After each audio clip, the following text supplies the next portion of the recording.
Hello my dear students, स्वागत है आप सभी का हमारे YouTube channel clear net with us. आज का जो हमारा टॉपिक है 15 differences between financial accounting and financial management. इतने डिफरेंसेस आपको और किसी वीडियो में नहीं मिलेंगे जो हमारी वीडियो में आपको मिलेंगे। तो चलिए देखते हैं accounting and management, financial accounting and financial management में क्या डिफरेंसेस हैं। तो फर्स्ट हमारा डिफरेंस है मीनिंग के ऊपर। तो फाइनेंशियल अकाउंटिंग होता क्या है, ये हम 11th में कॉमर्स में हमने अकाउंट्स में पढ़ा था। Art of recording, classifying, summarising, analysis and interpretation of every transaction and preparation of financial statements, जिसमें हम जर्नल बनाते हैं, लेजर्स प्रिपेयर करते हैं, ट्रेडिंग एंड पीएनएल बनाते हैं, बैलेंस शीट बनाते हैं और फाइनेंशियल स्टेटमेंट्स प्रिपेयर करते हैं। कैश फ्लो स्टेटमेंट हो गया, आपका फंड फ्लो स्टेटमेंट्स हो गया, दैट इज़ फाइनेंशियल अकाउंटिंग। ठीक है। And what is financial management? Financial management means management of money, जिसमें आपको मनी को अरेंज करना है, मनी का प्रॉपर यूटिलाइजेशन करना है और मनी को एलोकेशन करना है, कहाँ कहाँ पैसा लगाना है, कहाँ से पैसा आएगा। ठीक है, that is the basic meaning of financial management और definition of financial management. Second is objective. तो फाइनेंशियल अकाउंटिंग का ऑब्जेक्टिव क्या है? फाइनेंशियल परफॉर्मेंस और फाइनेंशियल पोजीशन को डिपिक्ट करना। परफॉर्मेंस कहाँ से पता लगती है? ट्रेडिंग एंड पीएनएल से। ग्रॉस प्रॉफिट, ग्रॉस लॉस कितना है और नेट प्रॉफिट और नेट लॉस कितना है। और पोजीशन कहाँ से पता लगेगी? बैलेंस शीट से। असेट्स की क्या पोजीशन है, लायबिलिटीज़ की क्या पोजीशन है। तो ये ऑब्जेक्टिव है अकाउंटिंग का। फाइनेंशियल मैनेजमेंट का क्या ऑब्जेक्टिव है?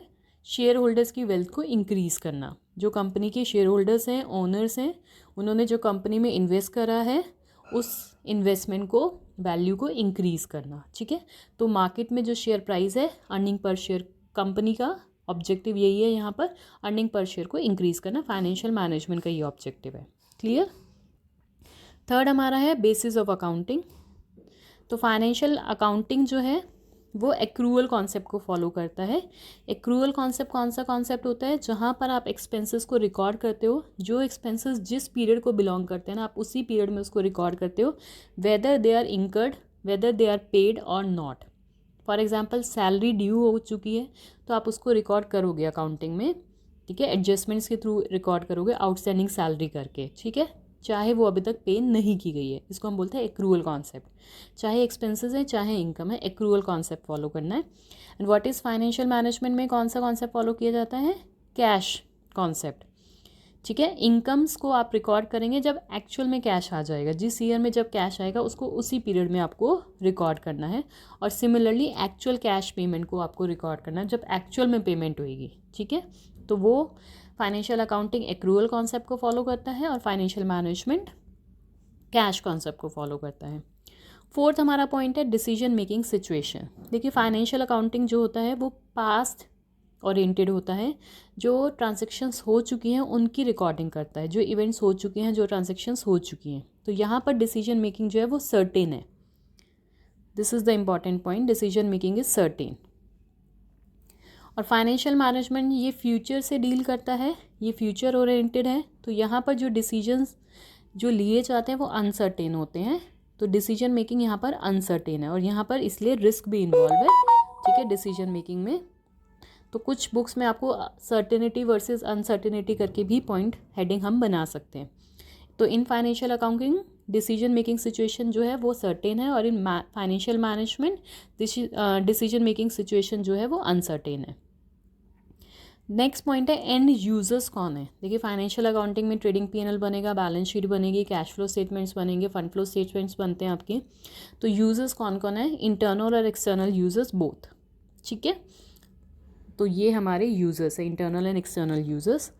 तो इंटरनल हो गई हमारी मैनेजमेंट और शेयर होल्डर्स, और एक्सटर्नल्स हमारे गवर्नमेंट हो गई, क्रेडिटर्स हो गए, रेगुलेटर्स हो गए, तो वो दे आर एक्सटर्नल। ठीक है, फॉर एग्जांपल मैं कंपनी में इन्वेस्ट करना चाह रही हूँ तो मैं कंपनी की बैलेंस शीट को चेक करूँगी, पास्ट ईयर की बैलेंस शीट्स को फॉलो करूँगी, कंपनी की परफॉर्मेंस कैसी रही है, पोजीशन कैसी रही है, तो मैं एक्सटर्नल यूजर्स में आ जाऊँगी। तो इंटरनल और external both. But financial management में जो है आपके यूज़र्स कौन होते हैं? Only internal users, management and share holders. यहाँ पर जो रिपोर्ट्स प्रिपेयर होती हैं उन रिपोर्ट्स को मैनेजमेंट यूज़ करती है for future decision making. Next है 6 पॉइंट रिपोर्ट्स। फाइनेंशियल अकाउंटिंग में जो रिपोर्ट्स प्रिपेयर की जाती हैं वो जो हमने स्टेटमेंट्स बनाई है ना, उसी का एक तरह से समरी हो जाता है कि मनी कहाँ कहाँ यूज़ हुई है। ठीक है, how many has been use in a company, कैसे यूज़ की गई है। कैश फ्लो स्टेटमेंट्स बनाते हो, कहाँ कैश गया, कहाँ से कैश आया। बट फाइनेंशियल मैनेजमेंट में जो है डिटेल रिपोर्ट्स प्रिपेयर की जाती हैं, क्योंकि ये फ्यूचर से ओरिएंटेड है कि कैसे हमें मनी को स्पेंड करना है। How many must be used, ताकि आप जो हमारा ऑब्जेक्टिव था शेयर होल्डर्स की वेल्थ को हम इंक्रीज़ कर सकें। तो यहाँ पर जो है रिपोर्ट्स जो होती हैं वो समरी होती है जो ऑलरेडी हो चुका है पास में। और फाइनेंशियल मैनेजमेंट में फ्यूचर ओरिएंटेड क्योंकि कॉन्सेप्ट है ये, तो यहाँ पर जो डिटेल रिपोर्ट्स प्रिपेयर होती हैं, ठीक है, जो फ्यूचर से रिलेटेड होते हैं कि फ्यूचर में हमें ये प्लान्स करने हैं, ये ऑब्जेक्टिव्स अचीव करने हैं। नेक्स्ट है फोकस। फाइनेंशियल अकाउंटिंग का फोकस कहाँ होता है, डाटा को कलेक्ट करना और उसको मीनिंगफुल वे में प्रेजेंट करना। और मैनेजमेंट का ऑब्जेक्टिव क्या होता है फाइनेंशियल मैनेजमेंट का, रिसोर्सेज का प्रॉपर यूटिलाइजेशन हो, ऑर्गेनाइजेशन में ऑप्टिमम यूटिलाइजेशन और वेस्टेज ऑफ रिसोर्सेज ना हो। ठीक है, नेक्स्ट जो हमारा ऑब्जेक्टिव है टाइम फोकस। फाइनेंशियल अकाउंटिंग जो है ये पास्ट ओरिएंटेड है, इसको हम बैकवर्ड लुकिंग अप्रोच भी बोल सकते हैं। एंड फाइनेंशियल मैनेजमेंट जो है फ्यूचर ओरिएंटेड है, इसको हम फॉरवर्ड लुकिंग, देखिए टाइम भी मैंने यहाँ बनाया है, कहाँ पर किस पीरियड पर आप फोकस कर रहे हैं। तो backward looking approach and forward looking approach, simple है ये point. Then time span. Financial accounting में जो स्टेटमेंट्स हमारी प्रिपेयर होती हैं वो जनरली एक fix period that is 1 year के लिए प्रिपेयर होती हैं। एंड इन फाइनेंशियल मैनेजमेंट जब भी मैनेजमेंट को रिक्वायरमेंट होती है फाइनेंस मैनेजर को, वो रिपोर्ट्स प्रिपेयर करता है। तो reports are prepared whenever needed. ठीक है, जब भी आपको डिसीजन मेकिंग करनी होती है, प्लान्स बनाने होते हैं, तो उसके अकॉर्डिंगली डिटेल्ड में रिपोर्ट्स प्रिपेयर की जाती हैं फ्यूचर कोर्स ऑफ एक्शन से रिलेटेड। देन है हमारा प्रोसेस। फाइनेंशियल अकाउंटिंग जो है ये इंफॉर्मेशन कलेक्शन प्रोसेस है। एंड फाइनेंशियल मैनेजमेंट जो है वो डिसीजन मेकिंग, क्योंकि यहाँ पे फ्यूचर से रिलेटेड डिसीजंस लिए जाते हैं।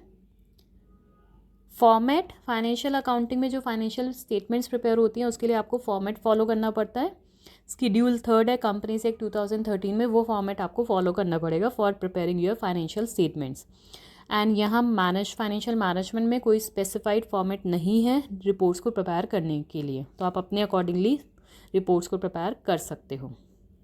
12th पॉइंट है एम्फोसिस। फाइनेंशियल अकाउंटिंग फोकस करता है अकाउंटिंग प्रॉफिट्स पर, जो हमारे P&L में प्रॉफिट्स आते हैं, net profit and net loss. और फाइनेंशियल मैनेजमेंट फोकस करता है कैश फ्लोज पर, कहाँ से कैश आ रहा है और कहाँ कैश जा रहा है, उसका आपको ट्रैक करना है, उसका प्रॉपर यूटिलाइजेशन करना है।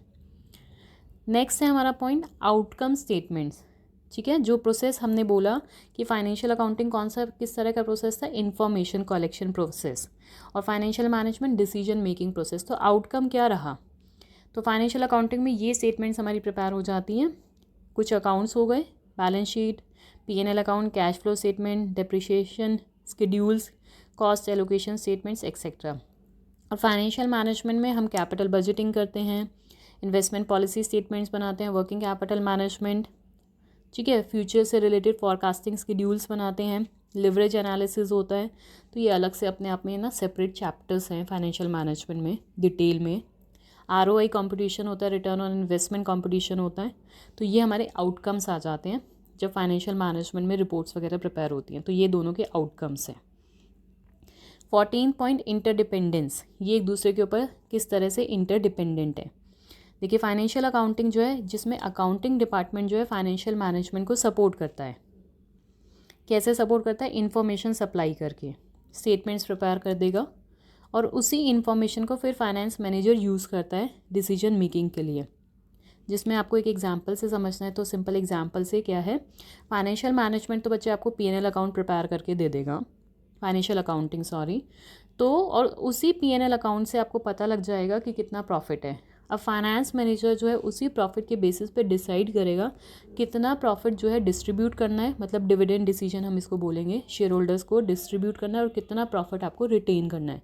तो इन्फॉर्मेशन कहाँ से आई, फाइनेंशियल अकाउंटिंग से। यूज़ किसने किया उस इन्फॉर्मेशन को, फाइनेंशियल मैनेजमेंट ने।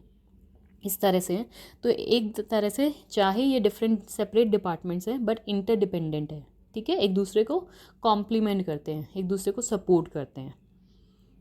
लास्ट हमारा पॉइंट है फाइनेंशियल अकाउंटिंग जो है it is a primary and first stage, and financial management जो है ये स्टार्ट होता है जब फाइनेंशियल अकाउंटिंग एंड हो जाता है, जब सारी रिपोर्ट्स प्रिपेयर हो जाती हैं, स्टेटमेंट्स फाइनेंशियल स्टेटमेंट्स प्रिपेयर हो जाती हैं, उसके बाद ही फाइनेंस मैनेजर का वर्क जो है वो स्टार्ट होता है।